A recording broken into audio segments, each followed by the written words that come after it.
Thank you, Madam President, members of the board. Buenas tardes a todos. I want to take a minute to address the polarization in the politics around us.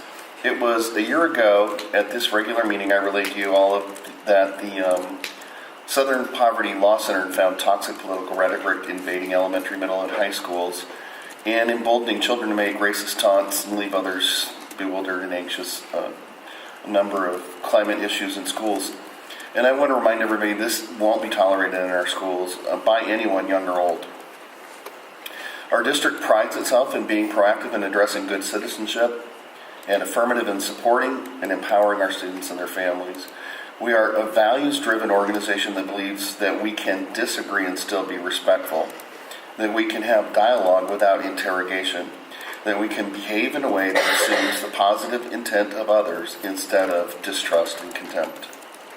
In keeping with these values, another team of teachers, the principal from Collier, traveled to Ciudad Santo Domingo, Querétaro, in El Estado de Querétaro, Mexico this summer to be immersed in the language and culture of the country. The program provided an opportunity to become more culturally aware and increase Spanish language proficiency in order to better support students, families, and the community. The participants highly recommend the experience, and they'll be examining options for creating a strand of dual language opportunities for Littleton students. As the movement to privatize schools continues to grow in our nation, there continues to be a growing challenge in filling teacher positions, especially in Arizona. The shortage of teachers across the state has exacerbated ongoing issues with teachers who resign after they've signed contracts. The Arizona Republic, in an article just last week, called it a crisis. It's taken a heroic effort by our human resources and school leadership teams to get this down to an average of just one open assignment per school.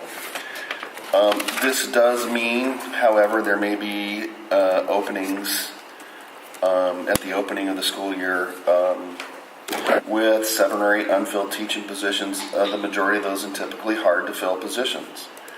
Enrollment growth adds to these challenges. We continue to welcome new families to our district. Parents have been calling our district and visiting our Welcome Center steadily over the past few weeks. On some Mondays, the Welcome Center is processing 40 or 50 new students in a single day. This means that some students will be on waiting lists for the schools of their choice. So our messaging for the rest of the month will focus on the importance of returning to school on July 26th and securing their seat in the school of their choice. Teacher wages and working conditions are a huge barrier to keeping teachers in Arizona. The national average for teacher pay is 150% of what Arizona teachers can make, the national average is 150% of what Arizona teachers can make, and class sizes are smaller. Neighboring states such as California, Nevada, and New Mexico all pay more and continue to take our teachers. Arizona's answer to this was to offer a 1.06% temporary increase to returning teachers. They'll spend more than that paying incentives to charter schools with selective enrollment for high test scores. This means, especially in Littleton, that we need to be good stewards of our resources, and I'm pleased to share the district's once again been awarded the Association of School Business Officials International Board Certificate of Excellence in Finance Reporting and the Government Finance Officers Association Certificate for Achievement for Excellence in Financial Reporting. The Certificate of Achievement is the highest form of recognition in the area of government accounting and financial reporting, and its attainment represents a significant accomplishment by government and its management. Our summer feeding program is continuing at a great pace and runs through July 14th, so that's this week. And I'm happy to share the total count in August, but right now we're closing in on almost 10,000 meals served this summer.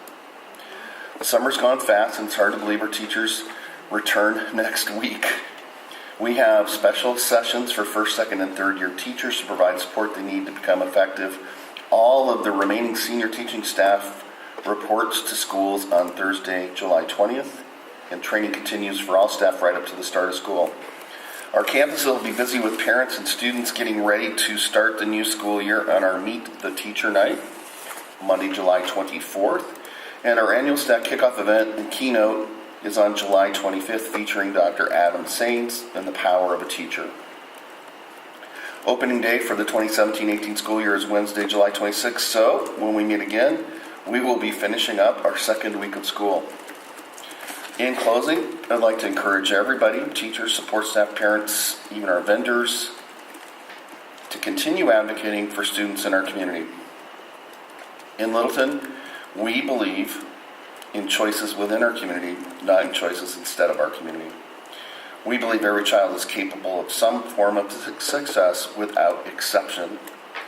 We believe that while it may take a heroic effort, we can be aces that make a difference in the lives of our students. And that's why our theme for the coming year will be, We Could Be Heroes. And that's all I have.